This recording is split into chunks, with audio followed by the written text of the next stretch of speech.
Now I have the control, yes. And what happens when we're done with this?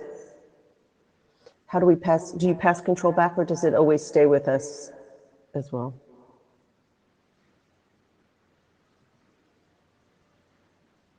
I think Can you can control just the give control it that back you to you. Say again, Pascal? As a chair, you can take the control that you gave, so just take it back. So there's, I'm not chair right now, so I can't see the button, but I've just, I mean, you can say back.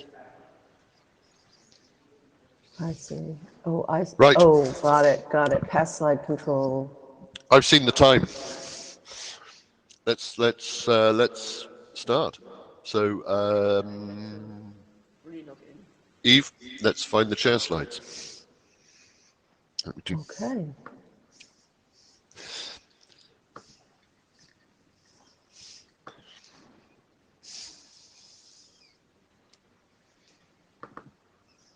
Nope.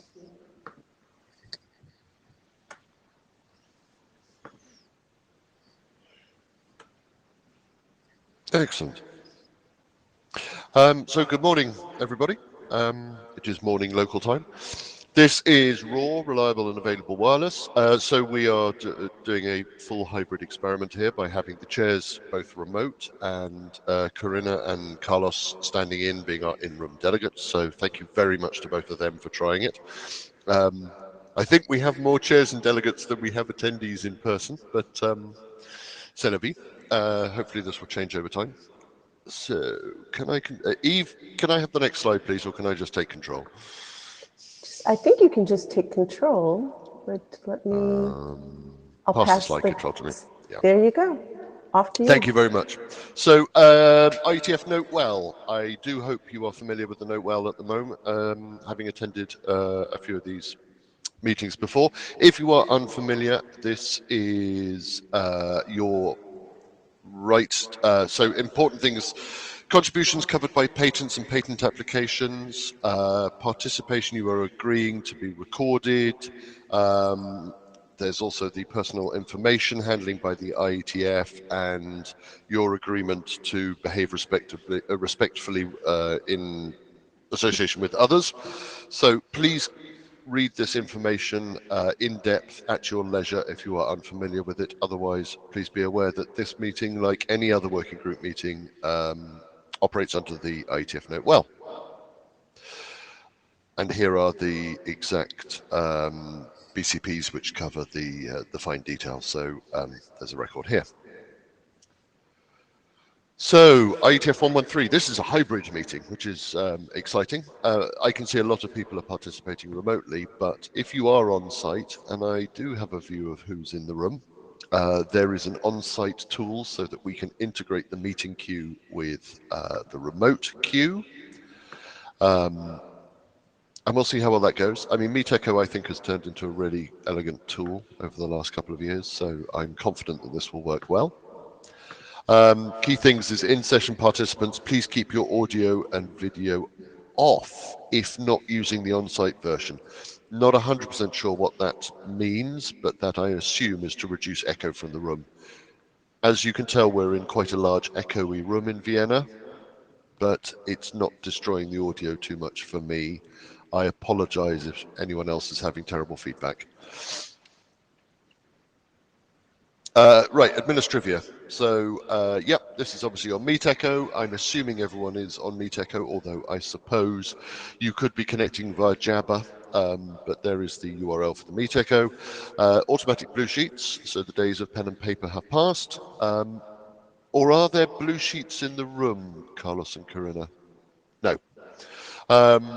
So, we seem to have lost CodeEMD, but we now have HedgeDoc built into the Meet Echo UI. So we would like to do collaborative notes. If there is someone who is willing to act as an interactive note taker, that would be great, but please everybody join in to make sure any spellings of names are correct, because there are a combination of different languages and different names, so please make sure that whoever is taking notes has got your name right. That's very handy, and also double check that the point you were trying to make was captured correctly. So anything you can do in that way would be great. So the mailing list, as usual, is raw@ietf.org. You should please subscribe to that if you're interested in the proceedings of RAW. And the meeting materials for this session, so that it's the slides and the agenda and so on, are all at the URL at the bottom. Right, I'll hand over to Eve at this point, because I seem to have spoken for 5 minutes off the cuff. Oh, well, I was going to say that due to the hour where I live, it is about 2 a.m. I'm likely to be quite silent during the meeting, and I will be taking notes. So please join me. I see that there are a few others on here, so thank you very much. Our agenda is quite full today. We are going to hear from Nils on the status of the LDAX draft, which is wending its way through review. We also just had the use cases draft submitted, and Carlos will give us an update after it reached working group last call and was also submitted to for formal review. Pascal will give us an update on the architecture draft, which after the last IETF was separated from the framework draft. We will hear about both of their status. And then we have an update on the OAM support draft, which of course has its mirror drafts in the DetNet working group as well. We will hear from Fabrice on the status of that.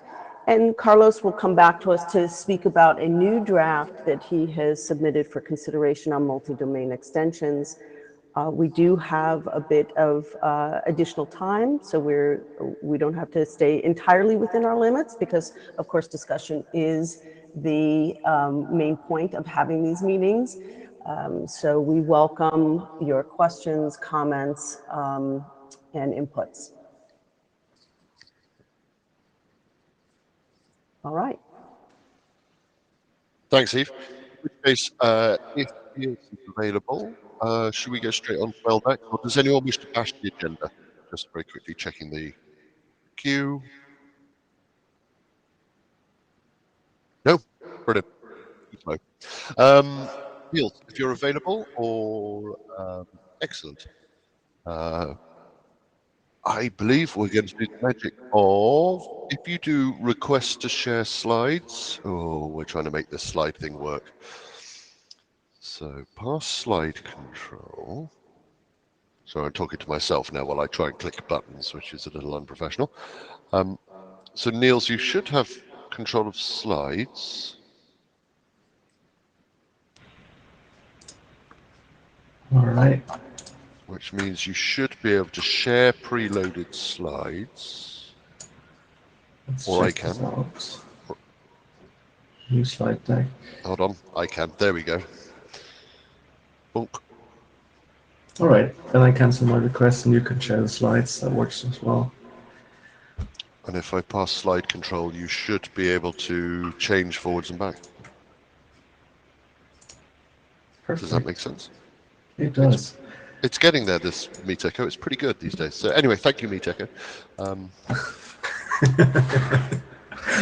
All right, good morning, everyone. I'll be relatively brief today, but I want to talk a little bit about the changes that we did from the last version 09 to the version 10 now. Thanks to John Scudder, we really received some great feedback that we incorporated in the draft, and I think the draft is just in the process of being uploaded, the version 10. So let me just walk you over the changes. Here's the note well. And here are the changes. So from the version 09 to the version 10, the outline basically remained the same.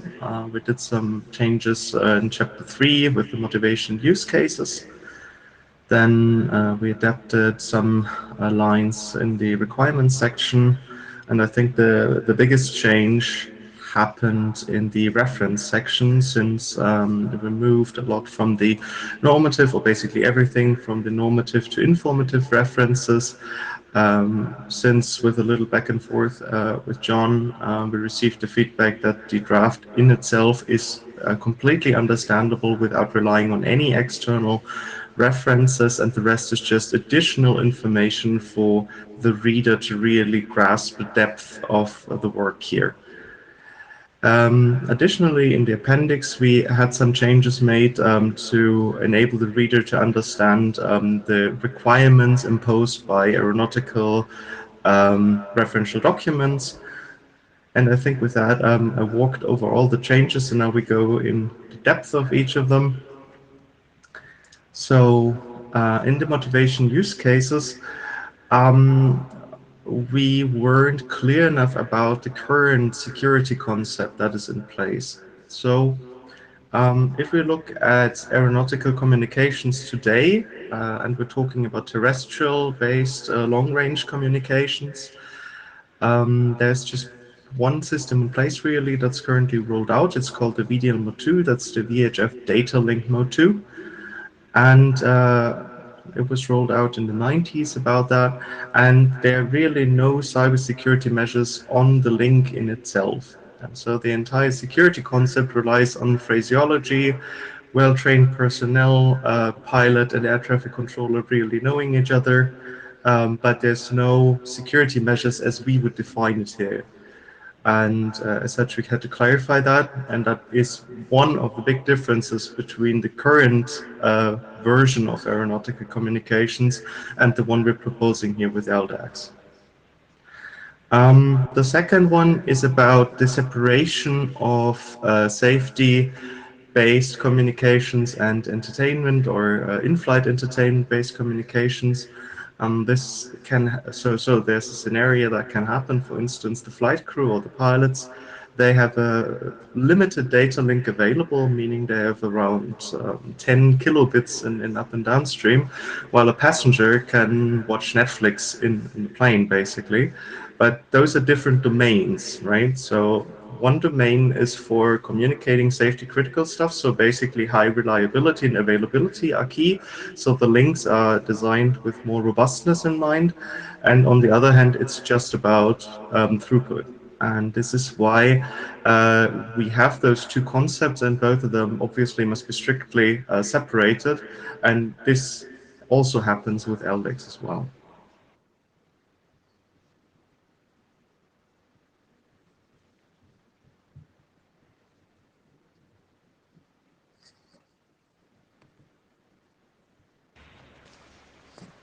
Welcome back.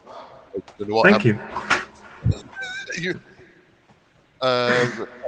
We lost the slides. I don't know what happened there at all. Let me. Oh. There we go. Thank you. I don't know what happened there at all. Happens. All right. So that covers chapter 3.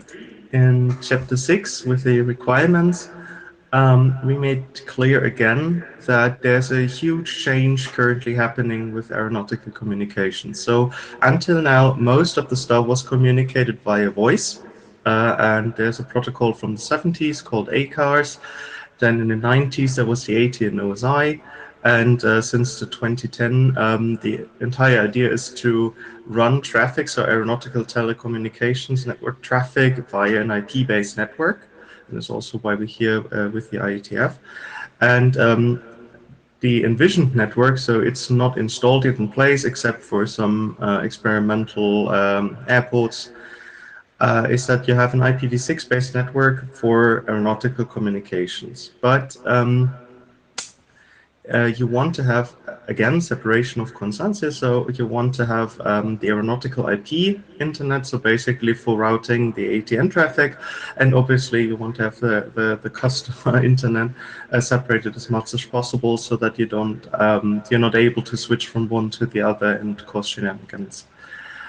The second part was about the rollout. So I think everyone is aware that with the pandemic, everything has scheduled a little later than was anticipated. So the entire rollout was initially planned for 2024, and now we're on 2025-26. yeah, last thing that we changed again with the references. So with a little bit of back and forth and discussions, we basically adapted the document to such a state that if you read the entire document, that you'll be able to understand what LDAX is, what it does, and you don't really need additional information to grasp the concept. If you want to go deeper, such as what kind of modulation schemes are done, how does the file layer protocol look like, then obviously we point to other references, but it's not necessary to read them to fully understand the concept of it. And I think that covers basically all the changes. Obviously, we changed nits and bits here and there, rewritten some sentences to make them better understandable. And yeah, at this stage, I just want to thank John for the really, really in-depth feedback. And yeah, from there, it's just a road down to what comes next. Thank you. I jumped in the queue first there, but actually I wanted to ask a question really of John and Niels is, have we addressed everything John wants to say and addressed all John's comments, and are we ready to move forward? So I'll shut up and let John speak. Yeah, so I went and looked at the preprint, and it looked like everything was well covered. Thank you very much, and thanks for writing an easy to read document, by the way. I know that's not easy. Anyway, yeah, I think we're ready. So, you know, sometime this week I will hit the button to start the IETF last call, and we'll be on our way. Excellent, thanks, John. So that's good news. It looks like we might have our first raw RFC, and it might be LDAX, but yeah, fingers crossed. Thank you very much, Niels. So I have. Thank you. Since then, I have closed the agenda, so I can't tell you what's happening next. So next up, we've got Corinna, you're in the queue. Go for it. Yes, hello. Just two questions to John. Should we have non-normative references in? Should we just delete the section or put nothing to apply here? That's a good question. I'm not sure if there's a convention for that. I'm comfortable with you either removing the normative references heading or leaving it empty. Either one is okay. The RFC editor will fix it to match whatever their preferred style is once it gets into edit. I guess my instinct would be to. Actually, there's an argument either way. So my first instinct would be to go ahead and leave it in, sort of as a, you know, this space intentionally left blank, but really do as you prefer. Okay. Corinna, my advice would be the RFC editors are very good at what they do in terms of editing. So leave the heading there, say this section intentionally left blank, and they will fix it. And they will fix it with you. They're very good at it. So don't worry too much about that sort of thing. As long as the content is good, they'll really help you with the rest. It was just a question because I still need to upload the version 10 because it was blocked yesterday, the tool. Yeah, it's that strange thing with IETF where you can't upload until the meeting starts for 1 week. Very bizarre, but when you can, just... No big deal. So, John, I will upload it within the days. It should be online latest tomorrow. Fantastic. Great. Thank you. Thank you. Thanks, guys. So next up, we have Carlos with the use cases draft. And as Carlos is in the chair, I'm just going to get out of the way and let him do the thing.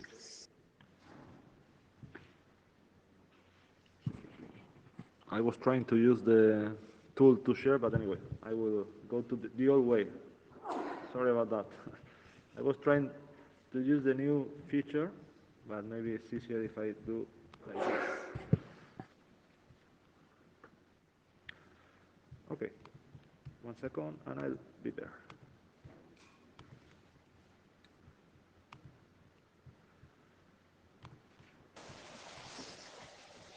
Yeah, that's great. We can see that. Okay, so this is going to be, a very quick update on the raw use cases. So this is the outline just for those that may not be familiar with the draft. There are several use cases described: aeronautical communications, amusement parks, wireless for industrial applications, pro audio and video, wireless gaming, UAV and B2B platooning and control, edge robotics control, and emergencies. And for each of the drafts, we have different sections analyzing the motivation for why we need the use case, the need for wireless for that particular use case, and kind of the requirements for RAW. This is basically the structure per use case: description of specific challenges, need for wireless, and requirements. And in the last IETF iteration, we also added a subsection for the non-latency critical considerations, because RAW is not only about latency, it may be about latency, of course, but it may be also about resiliency in some scenarios where the latency is not that critical. So we believed, based on some comments from Pascal, that was a important thing to cover in the draft, and we basically adapted the structure to highlight that point as well.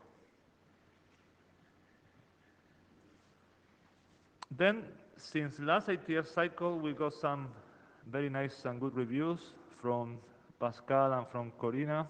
We think, authors, that we address all the comments from the reviews in the current iteration. So again, big thanks for the reviewers to take the time to provide the comments and to check everything from things to clarify, reference to add, and also needs and typos that we had to fix. So by doing that, we also did some editorial fixes and improvements along the way. And in terms of next steps, well, now it was publication requested, so it's at the ASG, and we're basically waiting for comments at that stage, and then we will try our best to address the comments. So not really much to add at this point. Any questions, comments? I was just going to add a thank you for getting the document to the state it's in at the moment, and thank you to the reviewers. I think obviously John is in the depth of reviewing LDACs at the moment, and so this is next in his queue when he has the cycles. So thank you very much. Thanks. Anyone else with comment?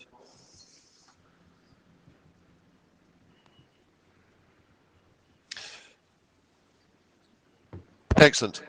So next up we have Pascal, who is speaking about the architecture and the framework documents and the split between the two, and so he's got quite a big time slot for this. Basically, Pascal knows what you're doing, so take the time to split it up as you like.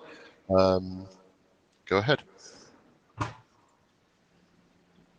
Okay, I hope you can hear me. I'm sharing the architecture slides, and if it doesn't consume more space, I can send the video out, I guess. There we go. Yeah, guys. Yes, so this is about the raw architecture document, which was split between architecture and framework, as we said.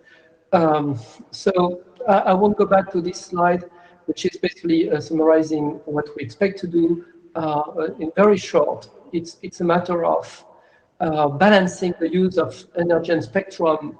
The more energy and spectrum you use, the more reliability you get on your transmissions. But on the other hand, you have constrained energy and constrained bandwidth in the wireless spectrum. So you cannot push too far on either energy or bandwidth. So we have to find engineered methods to optimize effectively the balance between how much reliability and availability we get, and how much energy and bandwidth spectrum basically we spend getting that reliability. So that's a generic concept for context for RAW. Now, the initial document had two main pieces, which we kind of split into architecture and framework.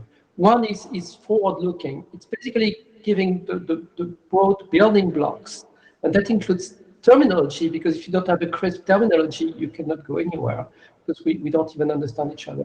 So we need to have a very crisp terminology on which we can build. And we also need to say, hey, here are the objects we are manipulating, and here is what we're trying to achieve. But without giving, we are using that draft, or we are using that protocol, because we don't even know yet. So clearly, we position ourselves as spin-off, or maybe hopefully one day a spin-in of DetNet, focusing on wireless and reliability.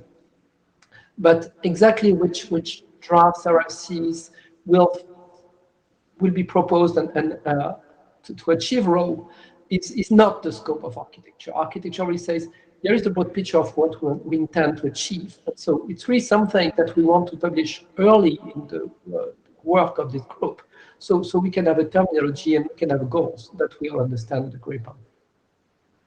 The framework, on the other hand, is to be our journal, if you like. I mean, following our progress, the more we focus on, there is the technology that we're going to use, this draft, these RFCs, those will be how we effectively build our solution. And so the whole idea is that the framework is to be read by people who onboard the work in between, so they can see where we are.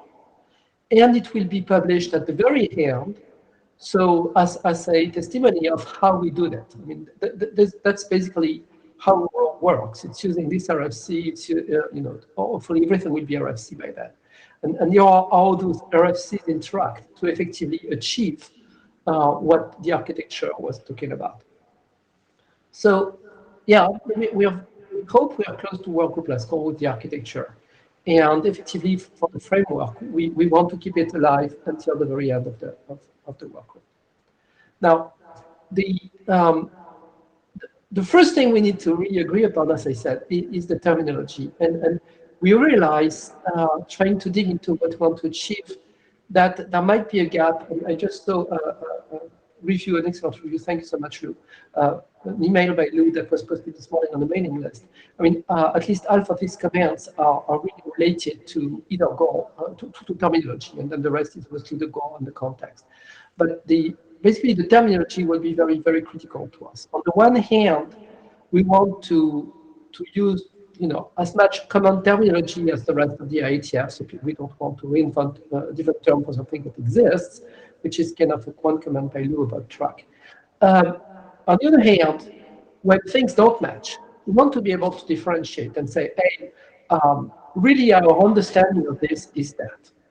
And in particular, we have this problem with path. I've been digging the IETF art of the term path, and that really troubles me. Most of the path has been used by many working groups in IETF and IRTF. And the term usually references not a graph, really, but more like an experience. Like, here is the path that this packet has been following. And that kind of yields the notion that the packet has kept its integrity from A to B, and that it has followed a serial sequence of nodes and links, A to B to C to D, whatever, to destination. And we are not doing that. We are computing a graph, which is a potential. And the path that a packet will follow, it's actually many of them, because a packet may be duplicated. And a packet will not keep its integrity if we do some network coding and we flood a small graph from A to B with different network coded fragments. Then, yeah, the packet will not even experience one path. It's pieces of the packet or byproducts of the packet fragmentation and coding will follow different paths. So basically, we kind of want to keep the concept of path to express an experience. There is everything that was used in the process of getting that information from A to B. And we call that a complex path, because now it's not as simple as a serial thing, and it's not even the experience of a unique packet, because it might have been broken in pieces. So we call that experience a complex path by analogy to a path. But then we still need a term to express the potential of a packet, because what we are doing really is we are building this graph from A to B, and then we are using a subset of it. So the big graph that exists and may or may not be used fully or partially is not an experience, it's a potential. It's what you may use. It's the subset of the overall network that is available to you at the ingress to effectively propagate that information all the way to the destination. So we want to make a difference between that potential and an actual experience. And that's why we have this concept of track. Now, I just saw this morning the feedback from Lou. How is that difference from a basically a T path, a protection path for traffic engineering? We need more discussion with Lou and see, how the terms overlap, and if track is completely within the concept of T path and protection path. And honestly, I don't know. I've not dug into that, and Lou's contribution on that term and etc. I mean, that would be great. But for now, we have the definition that I've copied here. It's basically defined as a layer 3 abstraction, basically a graph. And that goes from a point A to a point B with .NET edges, .NET nodes at the edges, and serial path between the edges operating as segments that join the edges. So the vertices are serial path operating at, as I said, at the .NET sublayer. Could be actually at the 4. Okay, I need to check that term, because for me the vertices are serial and they could effectively operate at the .NET 4 link sublayer. So that might be a typo. But when you do any replication elimination at the edges, those will be relay nodes, so they will go all the way to service. Oh, effectively, that's what I'm. Okay, I was confused with vertex and edge, but yes. So actually, the text is correct. So the vertices, the places where you can effectively fork, they are operating at the .NET service, and then the edges, the hops, it can be a multi-hop .NET transit path. In that case, it's really serial. Between the edges, it's going to be a serial set of nodes. So I'm sorry, it's just my English confusion between vertex and edge. I can't get used to those terms. Okay, now once we've introduced what we mean by the concept of track, which is really that potential graph, and that based on layer 3 abstraction, doesn't really care about the layer 2. We need to differentiate another thing, which is what is the piping, what the network layer operates on, how to get from A to B, etc., from what is being transported within this pipe. Initially, for instance, in the .NET network, when we've looked at IPv6, we did not want to introduce too many headers and stuff. So we basically said, we identified a flow, which is an application layer construct with the 5 or 6 tuple, depending on v4, v6. That's basically source destination address, source destination port, application, and upper layer, and upper layer protocol. And if you're v6, you can have those bits as well. Anyway, using that basically means that we do the network operation, so we process the water based on the color of the water.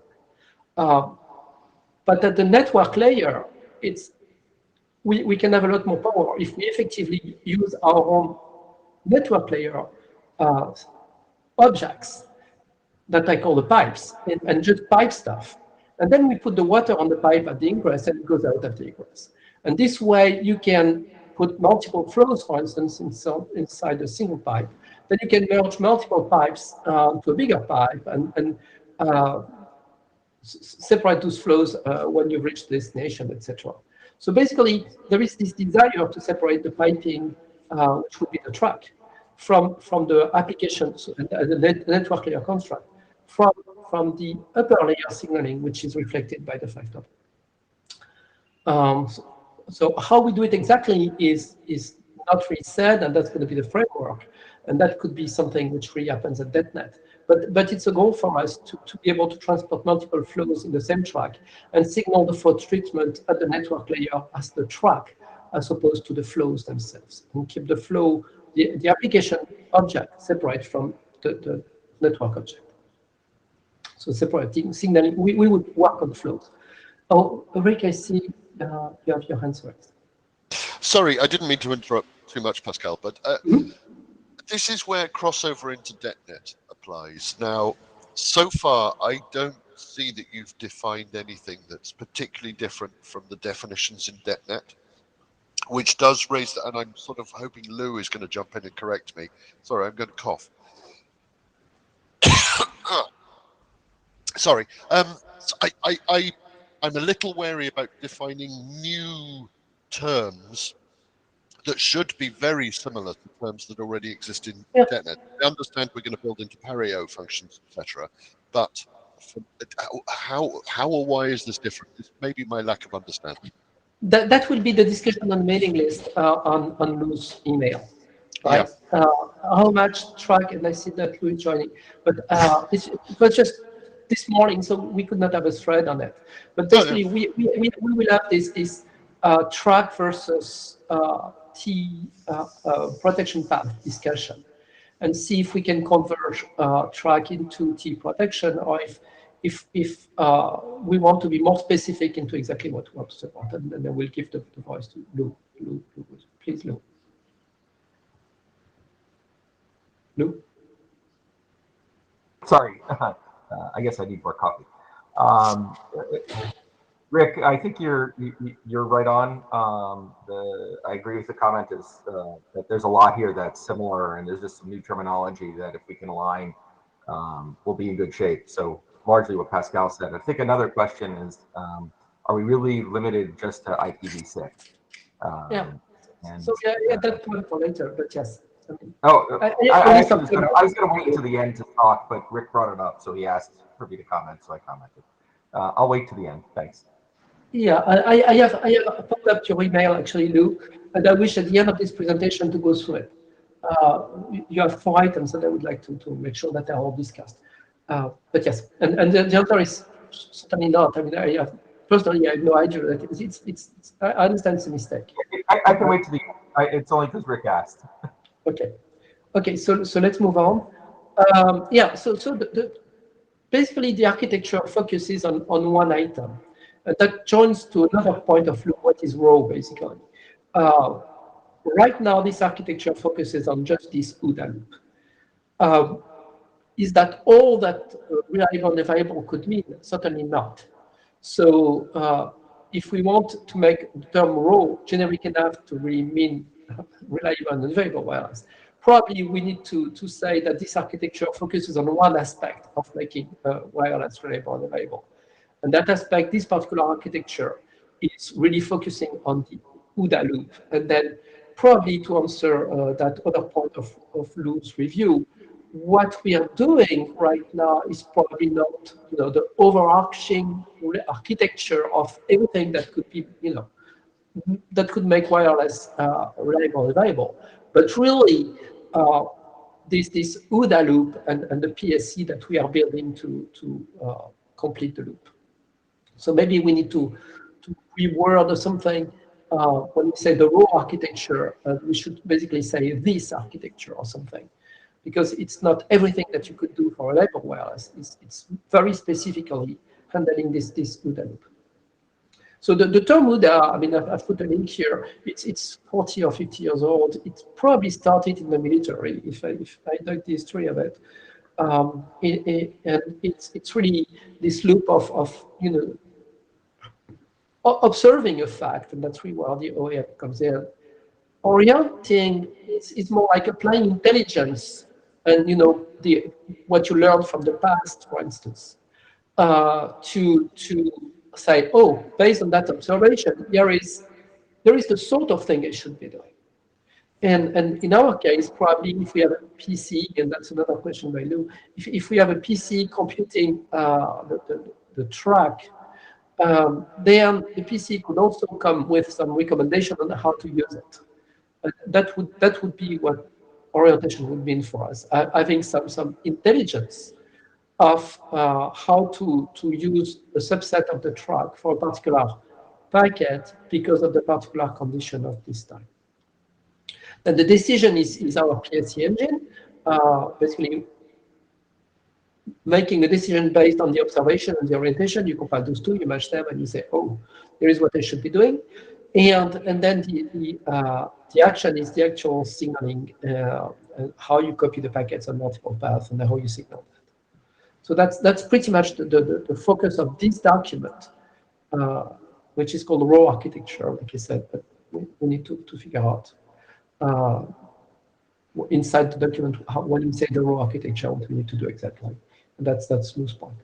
So more on the OODA loop. I mean, you've seen that a number of times. It's in the architecture. But basically, observe with OAM, orient based on PC meta information about the graph. Decide, and that would be the PSC decision, and act, and that's how we use the PAREO, which extend the pre-off DetNet features. So raw versus DetNet, we have interesting use cases where actually some pieces of the path are not necessarily deterministic in terms of fully bounded latency. For instance, when you look at the access network and we focus on the first half, which can be wireless, 5G, Wi-Fi, some things, and multiple technologies, we don't have control on the rest of the way, and it might be very, very different. But at some point, we need to make a decision based on cost, based on reliability, etc., to provide for the service level objective associated to this packet. And that's still a raw decision. So there is a little bit of non-overlap, as long as DetNet really requires that every node on the way is deterministic. And that requirement comes with the bounded latency. So reliable and unreliable does not necessarily mean bounded latencies. Many times it will, but reliable means you have an objective and you meet it. If that objective has bounded latency, you need to meet that. If that objective has, so many nines, so many knots in a row, etc., but you have enough buffer for the latency that really you don't need to go into the gory aspects of DetNet and TSN. For instance, the backend of wireless access can be considered reliable enough and low latency enough. Then you're done. Okay, so the slides basically splitting some functions of the PCE, because in our cases, there would be too much latency pushing the reaction to the network. And basically, you can see the PCE as the brain. And then there will be loose discussion on whether there's always a PCE. And yes, as an architecture, we need to decide that. Is there always a PCE or not? Probably not, but we need to align on that, on loose email. And then the PSC, which really exports the data plane short-term path selection from the PC. And here is how the OODA loop takes place. So the architecture shows those components and places them and shows their relationship. Normally, as I said, it should not discuss effective protocols. It should not say it's this protocol, that protocol. And for instance, for OAM, it's a very vague term that perfectly fit with what we want at this level. The only exception, and I have it on this slide, is DLIP. I don't know if it's fair, because now we say, oh, it's DLIP, it's now. But there's no real family, but DLIP itself is a family of sorts. So it seems to me that using DLIP as a term is broad enough, just like using OAM is broad enough. And I mean, if I'm wrong on that, then please give me a term that encompasses DLIP and its family. But that's probably the only case where I effectively list in specific protocol, kind of. So the status of the document. So we've done the split right after IETF 112. Since then, there were 2 iterations. One for Fabrice Lerner's review, so many thanks, Fabrice. So there were a number of points which were addressed, mostly reformulation, clarification. And then there was Dave Cavalcanti's review, and yes, there's more, pretty much a root of loose issues as well. How do you position things versus DetNet? My personal view is we are kind of a spin-off of DetNet, with an extension focused on one specific aspect, and with the hope that at some point the work goes back into DetNet, but we can have done this study. And I hope it still fits. As we do it, we effectively need to realize where we have some tension, and that includes a path where you don't effectively have DetNet nodes all the way through. That can be a tension. The definition of track, we'll see if that we can fold that back in. But even if it stays as a term, maybe DetNet can adapt it. I don't know. And then the concept of track is already present in two other working groups. I mean, that Sixtish and raw, by the way, to mean pretty much what we mean here. And then yes, the scope, and that's again a question. So first by Dave, and then in review as well. For instance, Lou asks about IPv6, and maybe that's when we can discuss that. Right now, there is a sentence somewhere which points at IPv6 extensions. And do we limit to IPv6, or do we want to encompass more stuff? And I have absolutely no idea that we should limit to IPv6. It's just that I have no idea either on how we could do that outside of IPv6. So I'm happy to remove the term IPv6 from the sentence that Luz pointed out. Now, I would be also happy to have some contribution explaining how we can do something else. Yes, Carlos?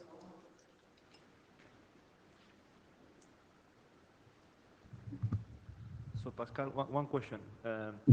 Where do you see potential control plane extensions for the PSE doing all this learning and taking decisions? Do you foresee any control plane extensions need to be done in the future, either in DetNet or RAW, or how do you see that part? Just to provide some background on why I'm making that question, I'm working on some potential research projects that are looking into how to enable AI-based decisions in a RAW network, in a multi-technology RAW network, and we are trying to see where the control plane hooks to enable that application of AI based on monitoring and IAM will fit in the network. Okay, so I see that Trick has joined the queue. I will give you my answer and maybe a response to add stuff. So the way it's described right now, the intelligence, the learning, the time series and everything would reside in a central controller. And then we have Lou's question, is it always a central controller? But the way it's written right now, and happy to modify that, but it says there is a central controller that does learning based on statistical information like long-term information, etc. So you can learn your time series. So it's all statistics, and AI is really statistics. So that's why it fits. Now, this experience can be translated in new control plane element, as you're saying, whereby the PCE will feed the PSE. So the PSE, when it sees a real-time event, like this link is flapping, can make instantly a decision based on all the experience that was digested by the PCE. So the PCE would basically say, in that case, you do that, in that case, you do that, and transform the experience in something which is immediately actuable immediately actuated by the PSE. That's why what we mean by orient. So the whole O in RAW, in the RAW architecture, is effectively doing this learning that you talk about and feeding that learning into the D, which is the decision by the PSE. So yes, you will need signaling there between PCE and PSE. in the control plane. Now, the second question is, do you have the PSC at the ingress only, or do you distribute it in the different edges? No, not edges. Basically the service sublayer nodes in the graph, the track. And if you distribute it, then you need some signaling. It will be a data plane signaling between for control, whereby the intent of the ingress will be propagated to that net relay, so they can make appropriate action based on what the ingress intends to do. And with this, we have Rick on the line, unless you want to. Doesn't seem to fit exactly your question. Keep going, Carlos. No, that from my side, that was good, Pascal. Thanks. My follow-on comment, I think I sort of agree with Carlos on this. And yes, I know I have been promising you a review on this architecture document, and I need to get it done. It's the logical architecture, I think, is good in terms of the explicit separation between the PCE element and the PSE element. And Lou and I are having a small discussion about whether an exact PCE implementation is required or not. And my argument would be, as a logical separation of responsibility, it's a very good model. But I think that needs to be extended down, so there is an understanding of the PSE communicates with some OAM or linked state awareness protocol. DLEP is an example of that. And understanding that there is that southbound communication with the underlying layer 2, and there is it's northbound out of the layer 2 into the PSE, and there may well be some southbound communication from the PSE back into the layer 2 to say, I have understood how and this is where the track concept needs to be properly defined. I understand the observed flows, the tracks of the data. I understand the communication, that the policy that is being set by the PCE, and therefore I need you, layer 2, I'm operating as the PSE at the moment, that diagram here, to make this change in order to achieve the policy that is being determined. And I think the content is all there. I think it just needs a little bit of clarification in the document. And I think we have to use the new SVG content, because these diagrams are getting so complicated. My comment is clarity. I think we have all the information there, but and I think that might answer some of Carlos's questions, is if we can say, in the architecture, this is covered in section 3, talking about that north-south interface between this PSE stack section. Yeah, so basically we probably can improve the PC to PSC relationship with the orient and the capture of data, and maybe the OAM flow flies directly from the nodes to the PC, or it's aggregated by the ingress. I don't know. I mean, we need to keep. Yeah, I would recommend, and I don't want to get too far into this because I should just do this as a proper review, but I think we could separate the logical concepts of a PSE talks to the layer below, and there's a bidirectional communication there. Separate that from, and here is some of the actual mechanics for doing that, e.g. DLEP, OAM, passive, active, blah, blah, blah, and sort of separating the detail from the big concept, because I think in an architecture, having that big concept is really good. Nothing to stop us drilling into more detail. But if we separate that, then I think it would be more obvious to people like Carlos to say, oh, okay, so if I'm doing AI-guided prediction, then I can influence, my outputs from my model is to influence this part of the architecture. And it gives a bit of clarity. Yeah, okay. I need a proper review. It's on. Yeah, or if you can spell that in be more specific on how we can. Sure. Okay. Of course. Yeah. Sorry. I see Lou on the queue as well. And Carlos, you're still there. Do you want to speak, or can you remove yourself from the queue? And Lou, sorry. Sorry. No more questions. Sorry. Yeah, so the PSC seems to combine two separate functions. One is the sort of determination of which tracks are available. And then the other is the selection on a per packet basis of which track is used, and that may be one or more.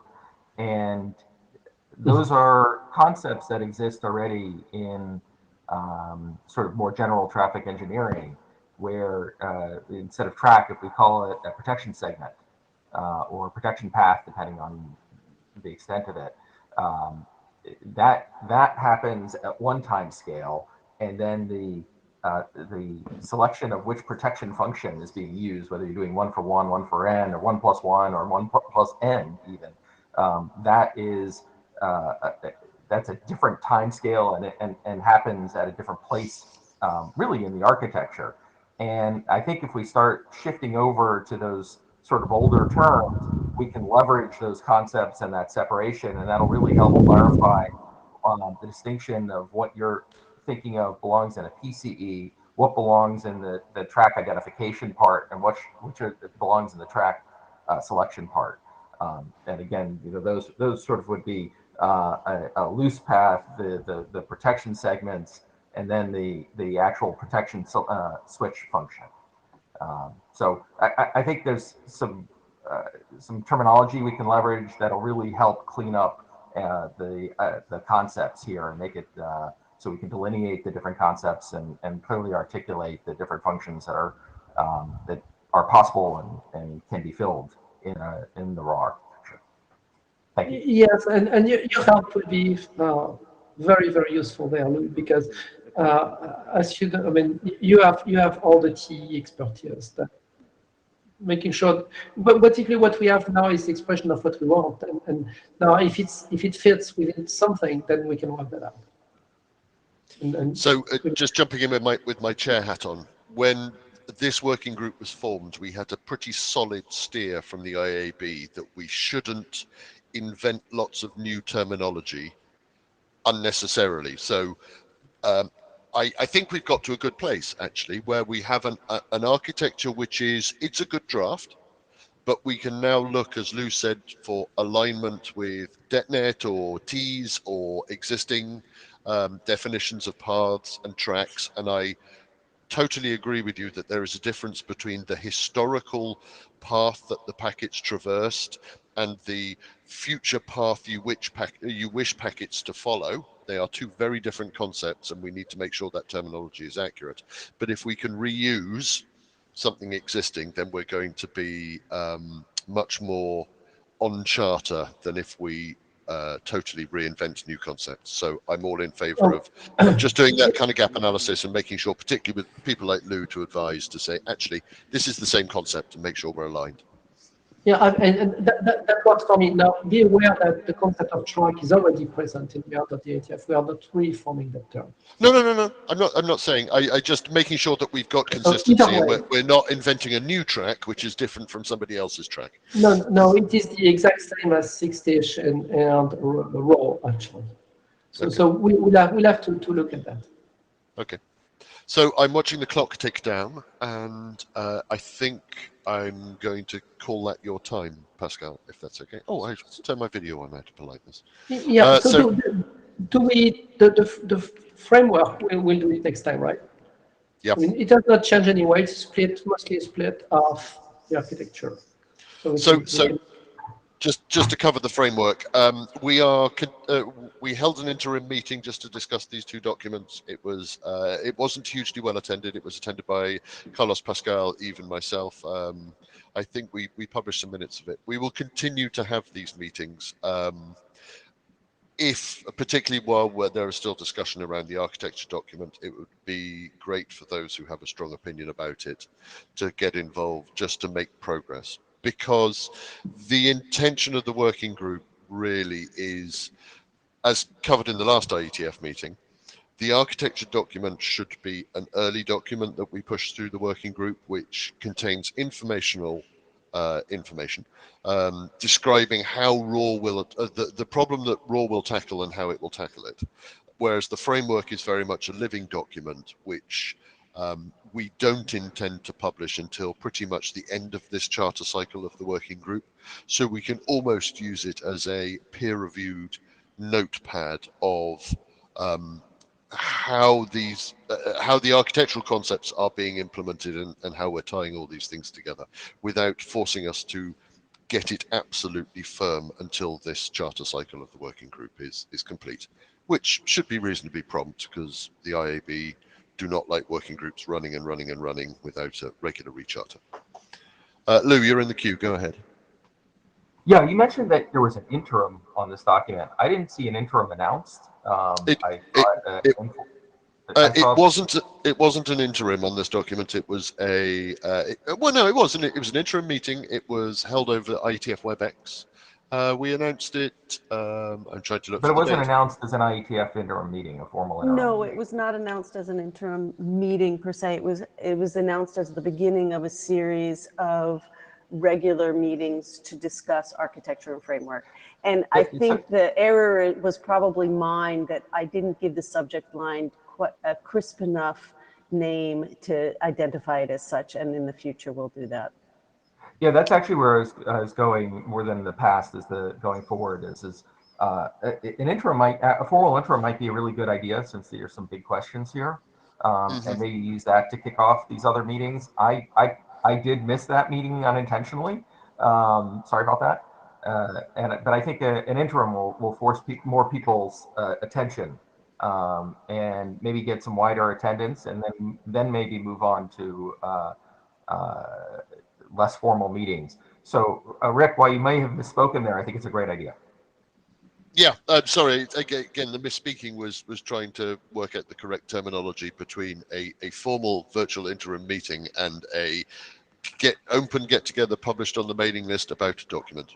So yeah, I take your point about a formal interim. I think that's probably a really good idea. Go on, Pascal.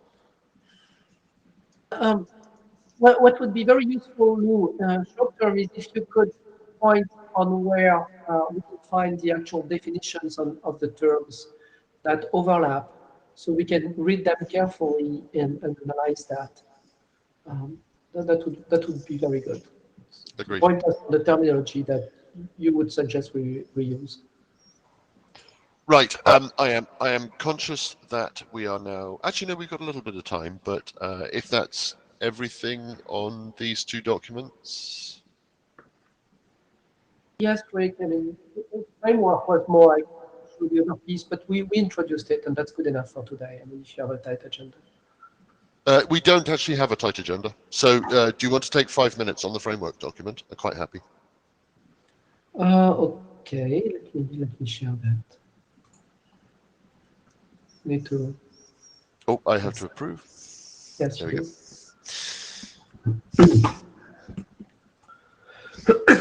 So, yeah, as we said, we split between the architecture, which are the building blocks of here's what we want to achieve, and the framework, which is the future post-mortem.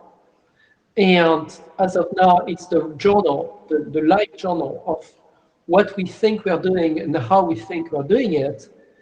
And the sort of thing that we want and we need is explaining which use case we're serving. And that's when, for instance, that was one of the questions by Dave, is do you serve the use case of the one-hop access network on just the first hop is wireless, and then the rest of the way could be through your 5G core, or could be through your enterprise network, and join back somewhere where the flows are the duplication are eliminated or something like that.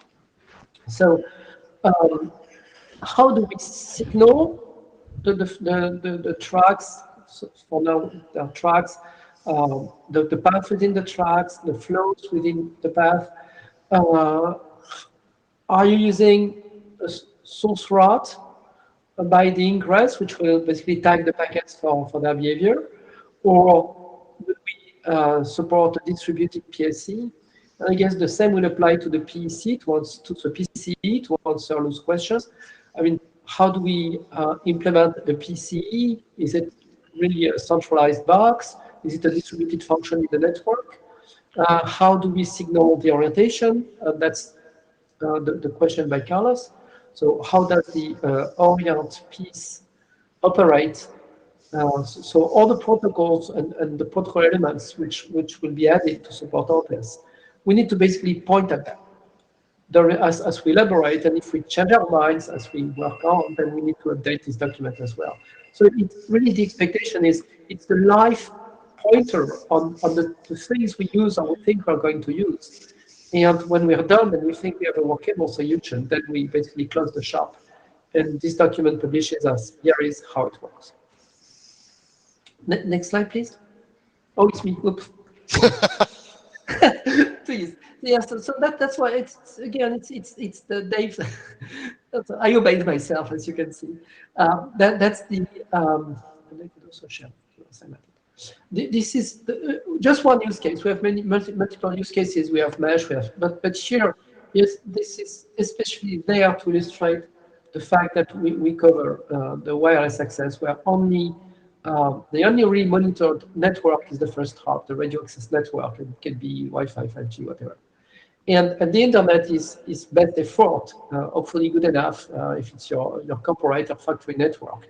Hopefully it's good enough and no latency, but there's not there can be that net or there can be no that net into it.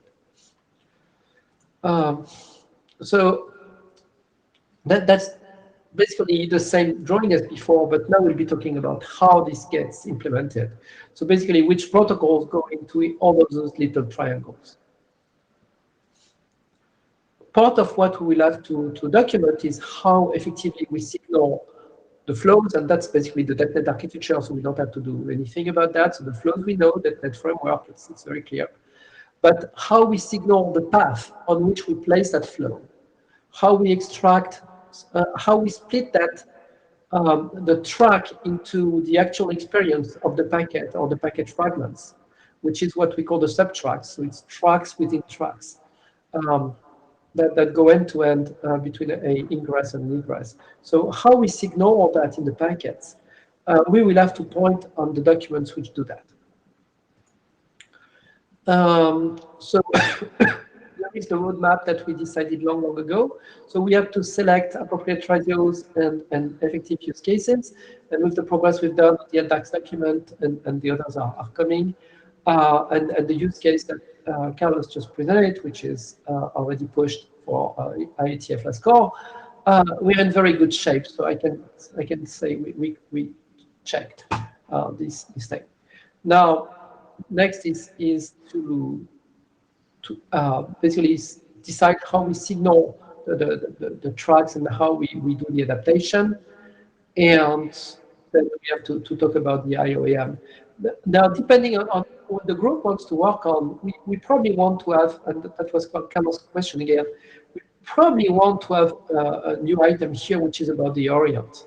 For me, the Orient was out of scope, mostly. I mean, it's the PCE to PSE control plane discussion and how really that piece of the loop happens is not part of the framework. Well, it has not been documented. It doesn't have its piece in the framework. But if the group wants to include that in the discussion, then yes, we need to have a framework section on the Orient piece. So basically, which data, how it's being sent to the controller, and how the controller fits its orientation back into the PSE. So it's not sufficiently expressed in the framework as it stands. And then again, since we expect to use a lot of work which is being done elsewhere, we had this list forever. I see that TEAS is not probably enough mentioned, though it was at the very initial meetings. So probably we need to add TEAS in that list. Any question? I didn't speak about authorship, but pretty much it was the first slide. For now, it's Lou and I, and then it was just me when I did the split. Lou was expected to work on the architecture, so the authorship of this and of the architecture are subject to change at this point. Go ahead. Yeah, I would say not me as co-author is aspirational, not reflective of reality, but maybe future realities. What is it? Future paths? Yes, it was the intention, right? I mean, to give you access to the documents that allow you to basically publish or what, you're listed. And Yeah, I then if appreciate you it, and decide, I think let's get the architecture straightened, and then we'll come back to the framework. Thank you. yeah, but this one is to be published 2 years from now, or 3 or 4, I don't know. Okay, and that's pretty much it for me. Do we have questions? Thanks, Pascal. I don't think we have any questions. I have one point. I didn't bother to jump to the queue because we kind of jumped to the end. I think talking about the PSE, oh my God, my dog is molting everywhere. The PSE PCE communication control plane. To me, that smacks of netconf. I mean, that seems such a standard network management control plane, given the speed of communication, etc. I quite happy to The leave that out of overall scope. umbrella could be that. Now, at some point, we need to point on the solution. So either we say it does not exist, you have to do it proprietary, which is pretty much what we have right now. You do your own proprietary YARN models and what, for representing the communication in both directions. Or we kind of decide that we want to provide some hints. And then, I mean, it's just not done right now. I see that as stretching the scope of the working group to worry about that communication. I think we can describe in the architecture the nature of that information. So that's the policy that is arriving, and we can talk in terms of track, etc. But how that information is carried, I don't think it's in scope for the working group at the moment to start developing proprietary customized protocols to carry that information. Yes, if somebody is excited in writing a Yang model that sketches out how that information is carried, then that obviously says, you can use netconf to discuss that Yang model. That could be, if we feel that we have to define that would be an obvious next step. But I don't think we should burn too many cycles on that at the moment. Yeah, that's pretty much where we are, so we haven't seen. Yeah. Okay, so moving on. Next, we have Fabrice talking about OEM support. I will click the magic grant preloaded slides. Oh, thank you. Should be able to have that, and I will give you permission to control your slides. No, I've given that to Eve. I've given that to the wrong person because your name moved around. There we go, Fabrice. So you should be able to steer those using the overlay at the bottom. Perfect. Right. Thank you very much. You've got 15 minutes, which I hope is sufficient. Yeah, largely sufficient. I will just present the update.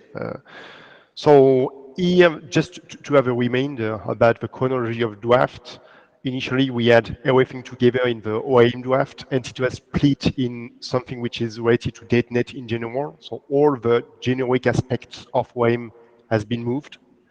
And we focus in this novel document only on the OAM aspects which are very specific to OAM. So thanks to Xavi for his proofreading last year. We have made a few modifications I will present now.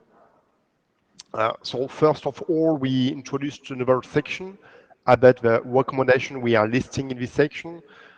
So typically we are listing the specific metrics that needs to be supported by the OAM nodes.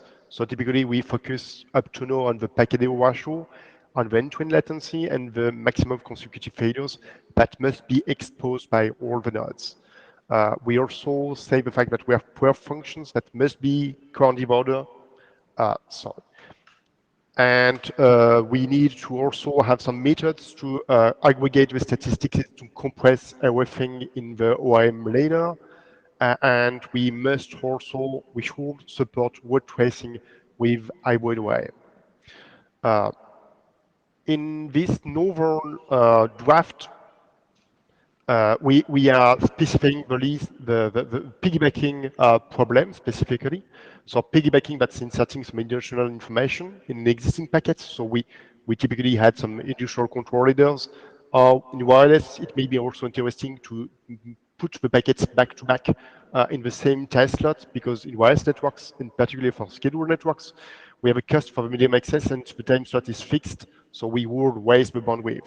So the interest of this kind of scheduled networks is to put the ORM packets of the ORM information in the space of the time slot which is not used. So that's the image of having controlled information for free. So for free, it means only that we have some bandwidth which is wasted. However, we are keeping on having some larger energy consumption because the transmitter and the receiver are obviously awake for a longer time. So yeah, we just reduce the cost of the medium access with this piggybacking technique. And just to be clear about that, we clearly classify the different ORMs, so active, passive, and hybrid. Active, we are sending some probes with test packets. With passive, we just use data packets information. And with hybrid ORM, we have a mix. So typically, we may use some counter values, or you may piggyback some information. And we would just like to insist on the fact that piggybacking and ORM techniques are probably orthogonal in the sense, for instance, that an active ORM packets that's a probe may be transmitted alone. So we should have in that case, we must have in that case dedicated resources, or we may enqueue the probe so that it can be piggybacked with another data point when we have enough space in the given time slots. So we are kind of stealing the resources that are used for the data flows. So basically, that's just to be clear about this classification between OIM and piggybacking. So the draft is now stable. Your comments, obviously, and suggestions are warmly welcome. So please go ahead and have critiques, comments, and suggestions. And thank you. And if someone has a question, please raise your hand.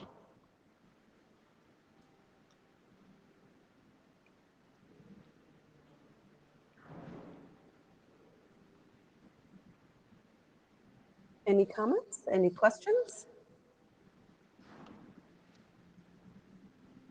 We've had to step away for a moment. Thank you very much for the update and also for the ongoing work on the draft. It's great to hear the specifics.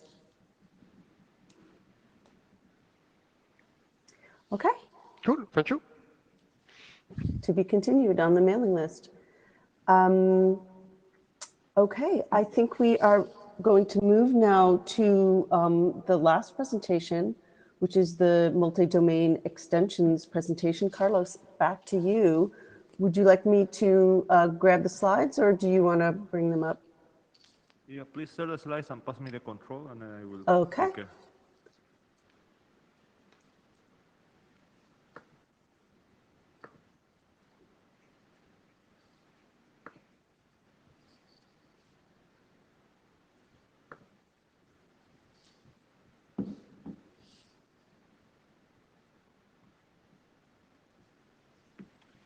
Okay, perfect.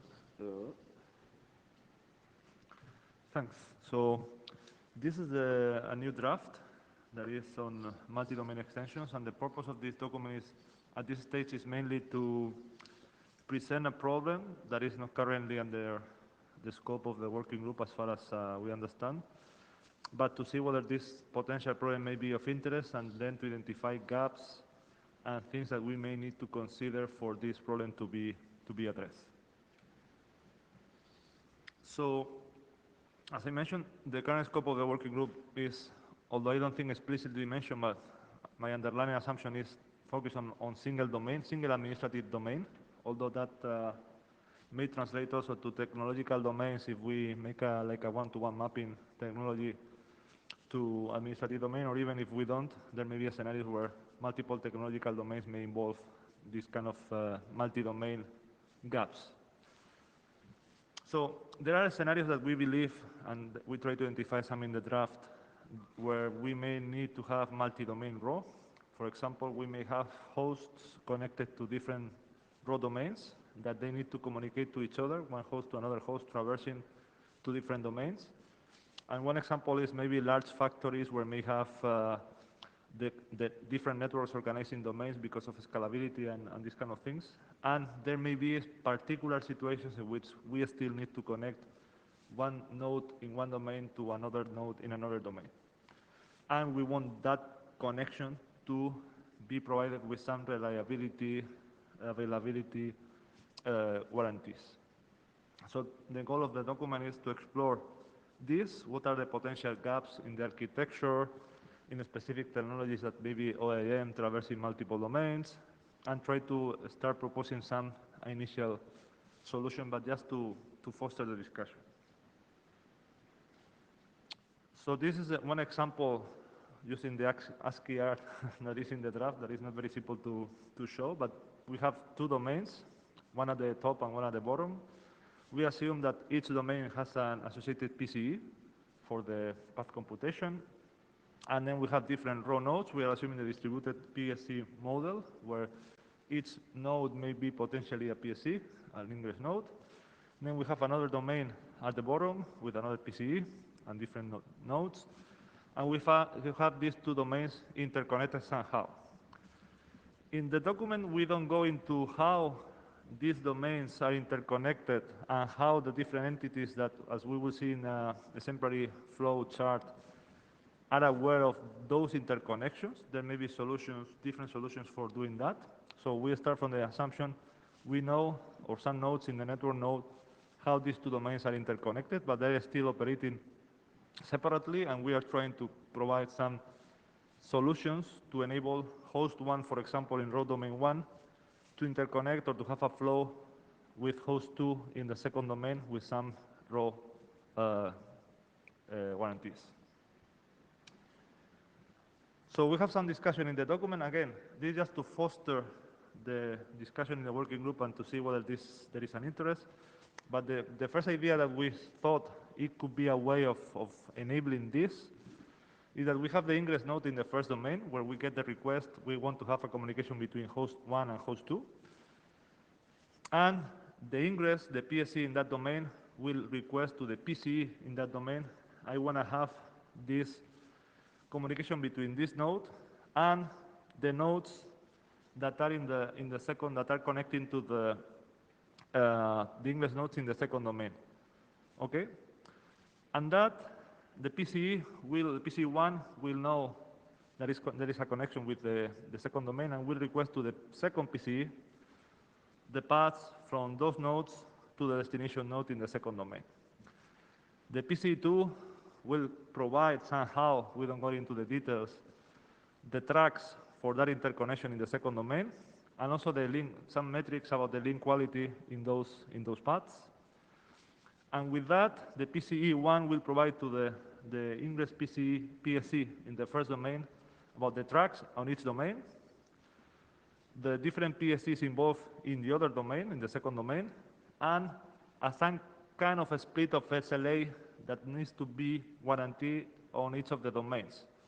Because then we foresee, but this is again one initial discussion, that each domain will keep track of monitoring and ensuring that the SLAs on each of the different domains will be maintained somehow with LAM mechanisms that may need to be cooperating somehow. So in step number 5, the ingress PSC in the first domain will communicate with the PSCs in the ingress PSCs in the other domain to basically communicate the tracks that are involved and to enable those PSCs to have some to start doing these domain-specific OIM mechanisms at each of the domains. And at this point, each of the involved PSCs will be able to compute the paths or at the PSC runtime, and the OIM mechanisms will be in place. So as you can see, this is a kind of high-level initial discussion point, but just to trigger to foster some potential discussion on whether this is something that is of interest for the working group or not. So the point is not that much into the solution, but more into the problem and the potential gaps that we may need to address. So just as the final slides, is there any interest in this problem in the working group? Now it's not in the charter, but maybe in the future. There may be many gaps that we need to identify and address, for example, related to the AIM. There may be new protocol work needed in case RAW recharters to do new protocol at some point in time, of course. If not, that will not be the case. And of course, there are some potential relations with DetNet, because at the end of the day, DetNet may be also interested in looking into multi-domain issues. And that's it from my side. Just wanted to collect some feedback either now or maybe even better on the mailing list where we can have a sustained discussion. So questions, comments? Hi, Carlos. It's Rick. I'll turn my video on. I thank you very much for this work. This is I think is really important. So I really have a question and a statement. So Lou has put a link in the chat to a generic multi-domain problem statement, which is coming from the T's working group. Yes, it is. So I recommend people to have a look at that for reference. The other question is the architecture as presented by Pascal just earlier, as it is written, has a single PCE communicating with one or more PSEs. Does the working group think we ought to include the multi-domain use case within the architecture, or leave the architecture as single domain and take on this work as a sort of addendum to that architecture? This is a very open question. May I comment just briefly? Whenever we have talked about RAW and whenever we have made reference to the DetNet agenda and charter, there is the specific wording in the charter about coordinated domains. And although it hasn't been a topic of discussion, it is described that way in the DetNet charter. So, and maybe that's a good segue over to Lou.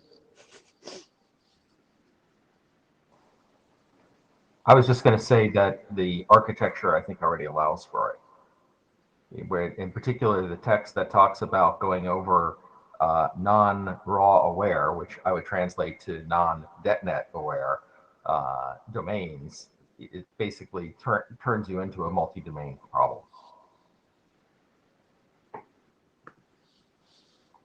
So I think we're all in agreement that it is, although it hasn't been. I wasn't stating an opinion on whether it's a good thing or a bad thing. I was just saying that it's already in there. It's being alluded to. Okay. Yes, yes. If not focused on it, the problem description already references it, both directly and indirectly. Right, it's allowed for. So I suppose my question with chair hat on is Carlos, are you requesting working group adoption for this, or do you want to get some review comments and burn a few cycles on it first, and then what's your feeling?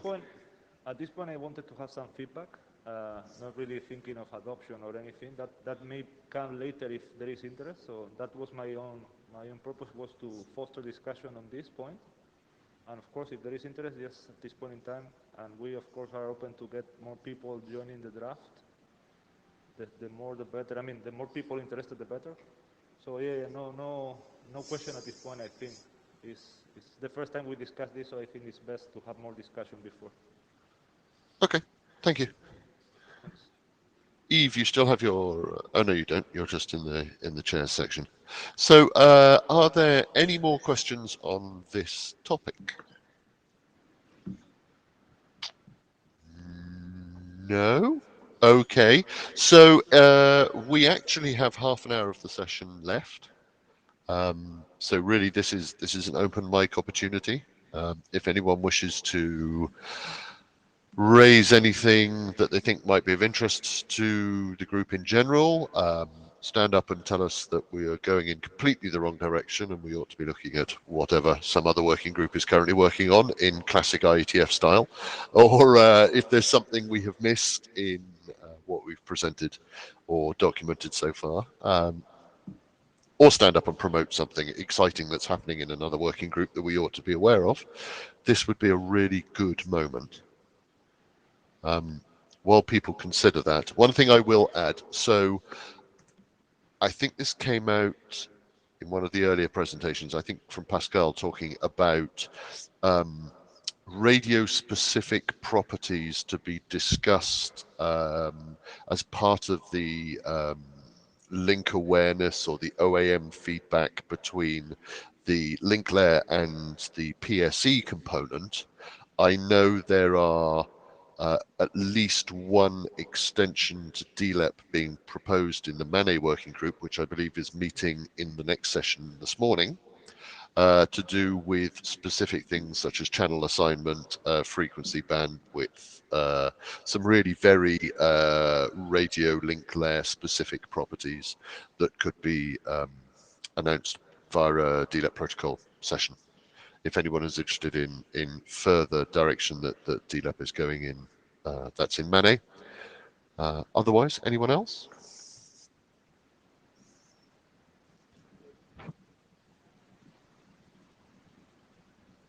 If there is nothing else, may I suggest that those of you who have booked out the 2 hours today for Raw take this opportunity to go away and do some of these reviews that you have promised. I know I shall be, because the IETF revolves around good quality review, and I know the authors of the various drafts in this working group deserve good quality review because they have put a lot of effort into these documents. Eve, do you want to add anything? No, I don't. Thank you for leading the charge, particularly given the hour in my time zone. I'm in Europe, so it's easy for me. And I also want to thank both Karina and Carlos for their very much appreciated help. It's great. Yes. And for those of you in the room, hello, the who we room. outnumber. I am very jealous of those of you sat in the room. I wish I had been able to meet you in person this time round. As a rough intention from the chairs, we intend to be in person at the IETF 114, which would be very nice to meet you all again and speak to you again after 2.5 years of isolation. But we've never met in person, by the way. No, even I have never met in person. We have chaired this working group for 2.5 years without meeting in person. So that's an all credit to the internet, but it would actually be quite nice to meet. On that note, if there is nothing else, I think we should probably close this meeting early. Any objection? There we go. We are giving everybody half an hour to go away and quietly read some raw documents and add comment to the mailing list. No objection from our AD, which is always good. So in which case, thank you all very much. Extra thank you from me as well to Karina and Carlos for being our chair delegates in the room. Luckily, we didn't have a mad rush to the mic and everyone behaved, and Meet Echo did us proud. So thank you very much. I'm going to call this a stop and speak to you all on the list and in person, and we will if we arrange a virtual interim, we will publicize it in advance and properly on the mailing list. So please keep an eye open for that, for a bit more of a deep dive into architecture and possibly a little bit of multi-domain, maybe.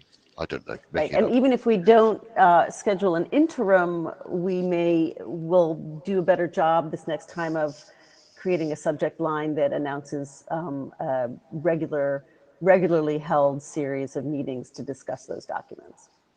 Yeah, indeed. Okay, thanks all. In which case, I think we should probably close the meeting. I'm going to work out how to do this. I don't know how to do this. It's the very rightmost icon in Meet Echo at the top. It looks like a gas station, an old gas station. You press the button. You do it. Okay, so bye all. Oh no, that just leaves the room. We may have to let it just play out. We had to escape for getting to basket. Thank you all. Thanks, Pascal. That just leaves the room. Thanks to all the presenters. Yeah, thank you very much, everybody. And authors. We may just have to leave this room open with nobody in it. Meet Echo, we have no idea how to close the meeting. It's automatically closed when the session determines. Well, there we go. It was also in the beginning, starting 15 minutes early. Okay, Perfect. Thank you, Corinna. In which case, I'm going to leave you to it and make myself a cup of coffee. Thank you very much, everybody.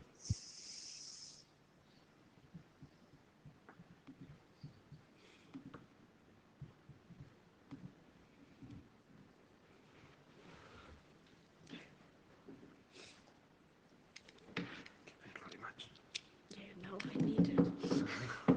Thank you. So it worked out fine. Yeah.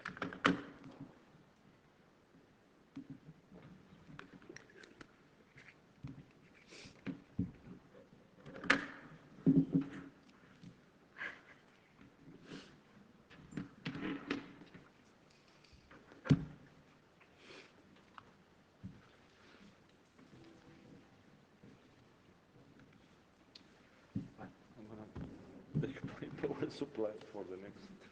And I will check out. Some people wanted to meet me, and I have a student takeover in half an hour. Let's see. Okay, see you around. See you soon.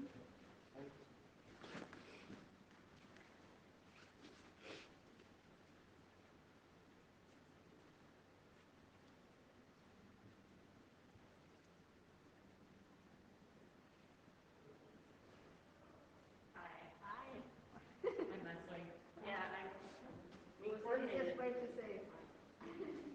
say how to see me. Yeah. So you just contacted me because of SBA research. Yeah. Well, it we started going I'm going to get some working with SBA. You are here, but not coming at play. Yeah. So I have an agreement with SBA Research since 2.5 years to be one of the key researchers here. Right. Because I'm involved in the big security project Concordia, where they are partners. And then they just asked me with my expertise of IoT security and